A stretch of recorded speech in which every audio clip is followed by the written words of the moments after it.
Patriotism is a state of mind developed by the love of country and based on beliefs and founding fathers. All Nigerians belong to a particular tribe. Since there's already the love for tribe, we need the love for country above all. Welcome to Nigeria Now on Ekwa TV International. I am Sambo Solomon, and today to do this with me is Joyce Jakada. Joyce, good to see you. Well, thank you so much, Sambo Solomon. It has been a pleasant day, and it is my pleasure to be here with you. Good day to our viewers out there. Yes, and you can do well to join us on our social media handles and then through your own view on what we'll be discussing today. As usual, you know, normally this is a platform whereby we discuss things that are happening in the country. And Joyce, you know, talking about NDLEA, the boss is really doing well. We talked about him on this platform concerning what he's doing. And then we're like saying, if all ministries, departments, and MDAs will do what this guy is doing, that means Nigeria will be better for it. You know, I will agree less with you, because when you talk about Buba Marwa, he's one person that when you mention his name, you will see purposeful leadership. You will see someone that is strategic. You will see somebody that is intelligent. And this is something that he has shown not just now, but even while he was the military governor in Borno State, down to when he was even an administrator, down to when he was even the registrar at the NDA. Like, he has been showing lines of purposeful leadership through his antecedent. When you go and read about Buba Marwa, you will know that it is really somebody that has, it is a leader indeed. He is a leader indeed. And like you said, if we have people like Buba Marwa in Nigeria, of course, we can boast that things are going to change for good. Because, like, since from the time he has been appointed to be the boss of NDLEA, he has been purposeful about drug abuse. And when you check, he has given us statistics that shown that about 14.3 million people in Nigeria abuse drug. And it is really sad. Out of our population, we're talking about 14.3 million people. Like, you begin to wonder, why are people touring this path? Why do we have people abusing drugs? Even though he has come out to tell us that one of the reasons is because of poverty. It is an enhancer of drug abuse. And like I will always say, there's no excuse for failure. It is not something that should be, oh, because I'm living in abject poverty, so the best I can resort to is drug abuse. I know that a lot of people are depressed. I know that people are troubled, and then maybe they just feel the best they can do is to abuse drug, but there's no excuse for failure, and I don't think that anybody should tour that path. But of recent, we saw how that NDLEA recovers 8.8 billion worth of tramadol, and they arrest the dealer in Lekki area of Lagos State. And who is the dealer? We're talking about the drug baron Ugochukwu Chukwuka, who is also the chairman of Automotos Limited. He was arrested in his mansion. This is just one out of the many arrests that NDLEA has done, and I think we should give it to them for the intelligence that they've shown in even arresting these people. Just imagine drug worth 8.8 billion naira. How much is ASU asking for? How much is ASU asking for? I look at what is happening in this country, and I said, some people are just being self-centered. Some people are just being selfish.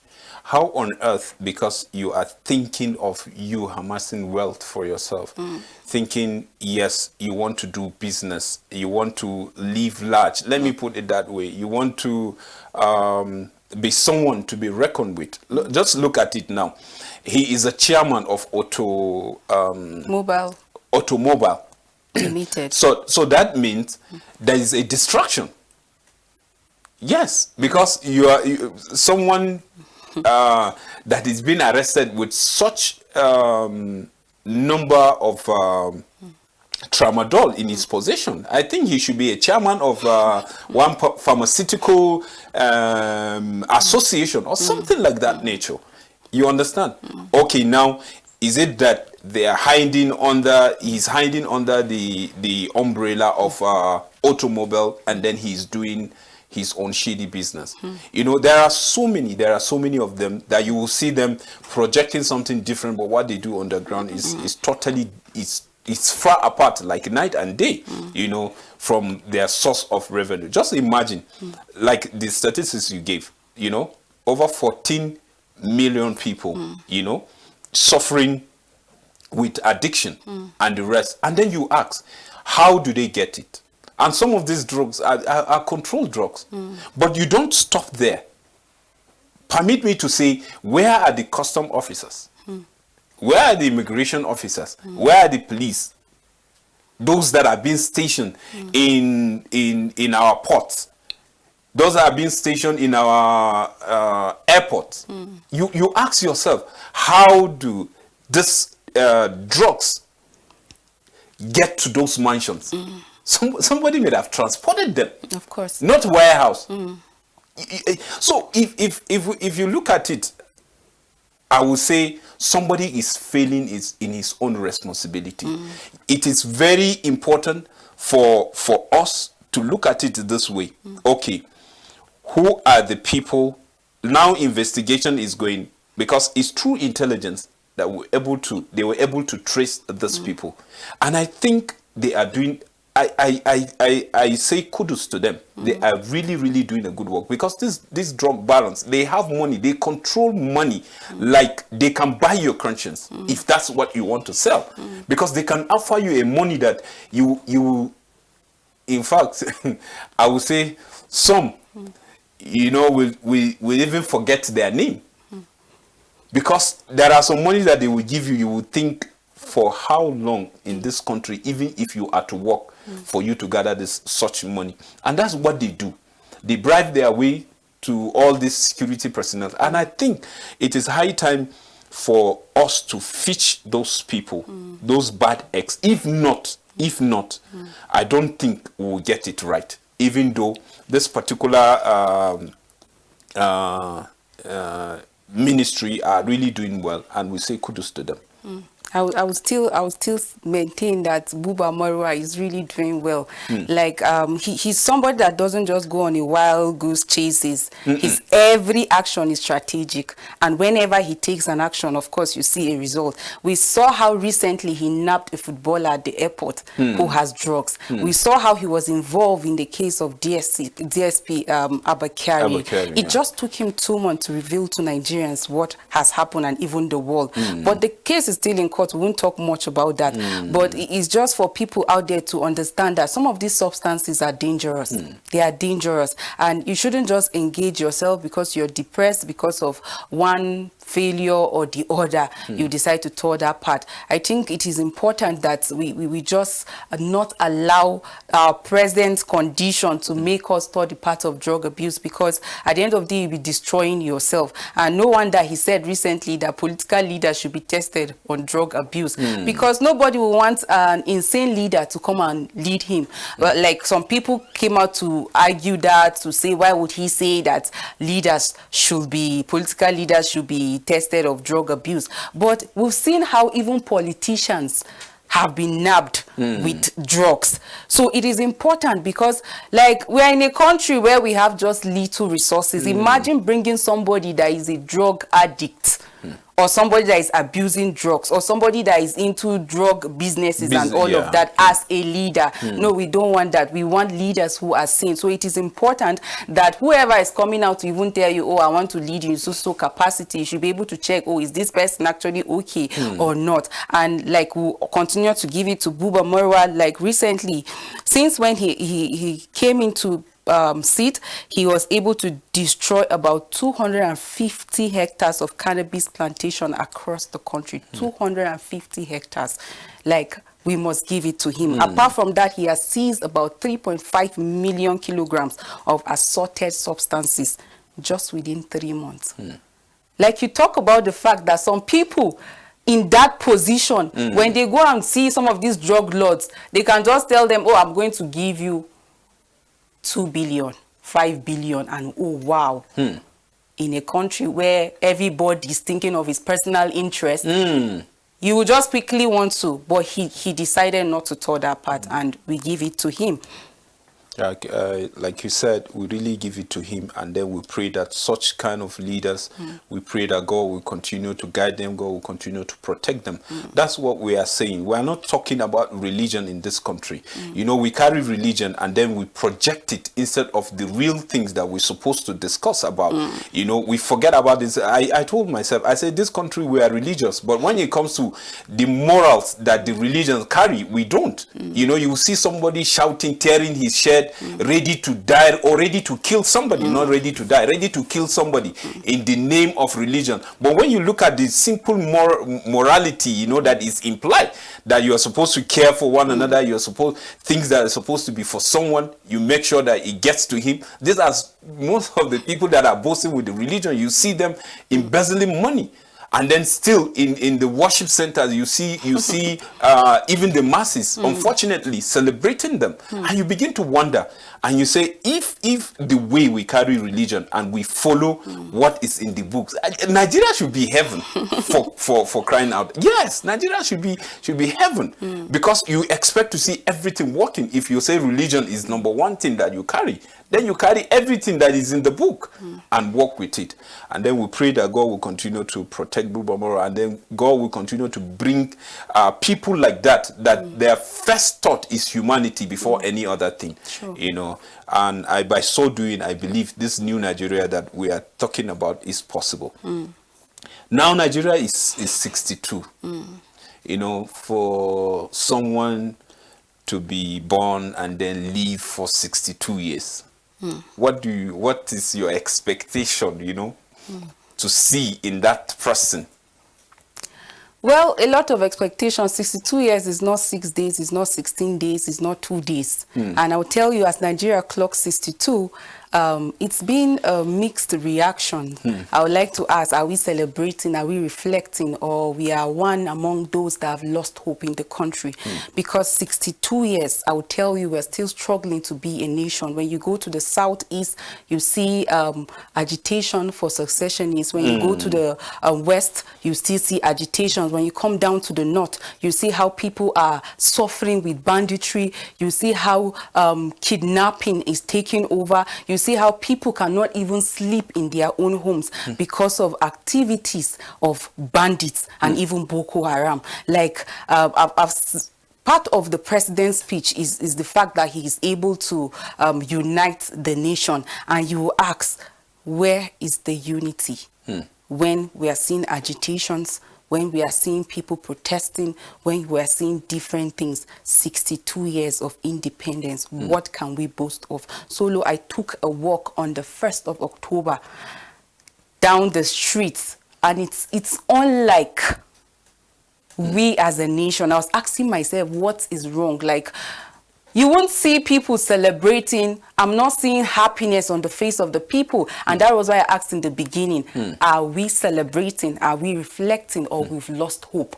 Because unlike how we see white and green, white, green, you see that people that have shops, they will bring out, people are so eager to wear white to identify with the Independence Day. As children, we go to the stadium, you march, and like, if you're not even picked among those people that will march, you are, like your school, your teacher will be in deep trouble because you just place that teacher in one place. Like, oh, so she did not pick me. Yes. Like, we're so excited. We look forward to 1st of October. But unfortunately, what we see today is something that we can describe as unhappiness on the faces of people. But I tell you, we're not deterred. We will not lose hope, because, of course, there's light at the end of the tunnel.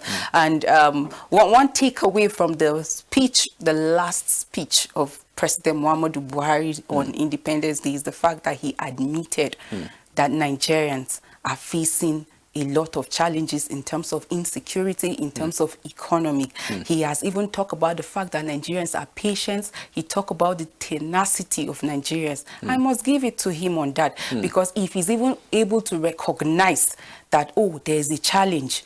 But, you know, far beyond that, someone said that the president should come out to even apologize, because when you go back to 2015, how did the president come into power? A lot of people trusted him for the fact that, oh, he has an antecedent in the military, and they felt, oh, we've been challenged with insecurity and all, so he's going, that's one of his promises, like cardinal agenda of the president when he came into power. But will we say he has been able to achieve that? Like, personally, I've been a witness of people that have lost their lives within this period. But like I've said, we will not give up on Nigeria. When you want to go back to the economic, dwindling economy, when you want to go back to, you see inflation, like compared to our peers, I think we need to do a lot. We need to do a lot to meet up. Like 62 years, like I said earlier, is not just 62 days. And this calls for reflection. Yeah, I agree with you, Joyce. You said it all. Because looking at someone, let's say someone is 62 years old today, at least he should be a grandfather. And then a grandpa should be resting and then playing with his grandchildren. And then the grandchildren are happy with him, seeing how he trained their parents, you know, through them. Now they are having good life. Like all of them are happy, seeing what already he has put in place for them to enjoy. And because of that, he's getting back by them being happy for what he has done, you know, for them to be where they are and make them to be happy and see him as a hero. That gives him, will I say, that confidence to even relax and say, I have done this. Should we see Nigeria today is saying, I have done that? With 33% poverty rate, even greater than China and India that have more population than us, can we say that with 40% of youth out of job, or we can say unemployed, with 20.5 million children out of school, can we actually boast as grandfather, like you said? Like, we are in a country where it has become like a buccaneering enterprise, you know, buka. Like, everybody just come to take his own share. It's no longer about public, it is personal interest. It's not about the country. It's not about the masses. Yes, politicians, unprincipled people everywhere. People even join political parties because of their personal interest. When it's not being met, they switch to another party. And you start wondering, oh, was it not this person when he was in so party that he was talking about this? And all of a sudden, what changed? So it is no longer about the public, but personal interest. Like in 2018, let me take you back, Sambo Solomon. Rice was sold at 16,000 naira. Today, it's more than 30,000. Like when you go back, yes, like the increment is not by 50%. I will even say over 100% increment in some of these things. What reasons do Nigerians have to celebrate? Like I've said earlier on, amidst all this problem, we are not losing hope because we believe in a new Nigeria. Yeah, sure. And of course, it begins with us. You know, we also, it's not just about our leaders, we also have a part to play, because you cannot be unpatriotic as a follower or not have national interest in things that are happening to you and you expect change. It is time that we all rise up and then get the change that we want by our involvement in the politics. So whatever that it is, like election is just, I think for the presidential election and then the National Assembly is just less than 145 days. Sure. So it is up to us. Look at ASU. ASU has been on strike since February 14. Talking 8 months now. And then in the president's speech, independent speech, he was asking and pleading with lecturers to go back to strike. And I asked to go back to the class. I was asking myself, one of the things that the lecturers were asking for is a structure. Do they have the class to go back to? Are they going on hungry stomach? Like, what have the government done in terms of meeting some of the agreements that they have signed on paper to make ASU go back to strike? These are issues that we need to be deliberate about. Education is paramount. Imagine poverty and then lack of education, insecurity. We won't go nowhere if we don't address this issue. You see, unemployment is part of it. If you have all this in place, you are giving rise to criminality. Students that have been at home since February and they are still at home, still counting. Like, what do we expect of them? It's not an advice for anyone to start touring the path of crime. But it's important that as a nation, we avoid all those things by being deliberate about keeping these people either in class or employed, taking them out of poverty, and then making sure that security is in place. We have young youths that are vibrant and doing well in terms of small scale enterprises. They are doing so well. All they need is enabling environment. At 62, we should start thinking. I think this should set the ball for people that are vying for positions. They should begin, out of this our problem, they should start seeing solutions to some of these problems. But I look forward to a time where we will not just go to political rally to clap hands and dance, but go with pen and paper to write down, take note of whatever these people are saying, so that tomorrow when they fail to fulfill the promises, you can draw their attention, taking them back to their promises, far beyond even wearing t-shirts and Ankara. Like I said, far beyond dancing and clapping hands. We need to pen down some of the things they are saying. I agree with you, and I think we are moving gradually to that. Like you rightly said, this is a high time for us to sit down and think. And then by what you said, I think I subscribe to what some people are saying out there, that Nigeria should go back to factory setting. You know, because you look at our founding fathers, you know, they had a dream for Nigeria, and they put it into struggle, and then it came to pass. We got our independence 1st October 1960, while everybody was happy, thinking that yes, this time around would set a pace for us to cater for ourselves, to do things for ourselves, you know. And then right now, as we talk, you know, we are still behaving as if we are still under colony. You understand? And then I look at it and I say we can't continue like this, because at 60 you can't start thinking of looking for a suitor to settle down with and start giving birth at what time, and what space of time do you have to really take care of them, while at that moment somebody is supposed to be taking care of you. You understand? So I see, yes, like you said, there's hope. We can't lose hope, because we know that Nigeria will be better. 2023 election is coming. And I thank God, because the youth now are ready to get involved. Because if you look at some of these rallies, you know, that is going on, you will see them carrying their PVCs along with them, so that you don't just be like, these people are just out there, they don't know what they are doing. After all, they didn't even register. They carry their voters card. But what we are saying, it goes beyond even you getting your PVC. It is another thing for you to come out day of the election. It is another thing for you to screen even the candidate, and then vote and wait and defend your vote and make sure the vote count. That is the way to go. And by so doing, I believe Nigeria will be great. You know, like, we are people of hope, and we believe in a new Nigeria. No doubt our challenges cannot keep us down, and what has bedeviled us, like, cannot make us lose hope. Like I said earlier on, there's light at the end of the tunnel, but it begins with us. We must have a sense of national interest. We must be patriotic, like, beyond what you want. I think people should change that impression of I'm going to public office for what I want to get. It is important that you think about the masses. Look at Buba Marwa that we're talking about. If is money, somebody that has seen it. From this drug baron, he can decide to collect some money from them, and the case is closed. But he decided to do the needful. And I think it's up to us too, as 2023 come, we cannot make the change that we want by electing bad leaders, because bad leaders that come through godfatherism and some faulty processes cannot come and correct the process. So it is very important that we examine people that are asking for our vote. We check the antecedents and pedigrees. And leadership requires character.